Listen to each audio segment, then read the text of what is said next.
Gusto kong maging malaya ka na parang hangin, hindi parang isang bulating sinasabuyan ng asin. Gusto kong madama mo ang sarap ng tunay na pag-ibig at hindi yung nilalasap mo ang katawan ng bawat babaeng iyong sinisipin.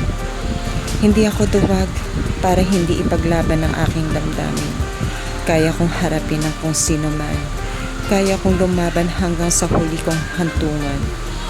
At kaya kong harapin ang lahat ng mga pwedeng sabihin sa aking kahihiyan. Iyan ay kung totoo ba na ako ba ay mahal mo rin. Ngunit ang tanong ko, ako pa ba ang babaeng nasa puso mo? O isa na lamang ako sa mga babaeng tumugon sa libot mo? Sana minsan naisip mo, kamukha mo si Majako. Ang dami mo kasing surprises na pati ang iyong puso iyong prinisenta. Tapos, ang lahat ay drawing lang pala.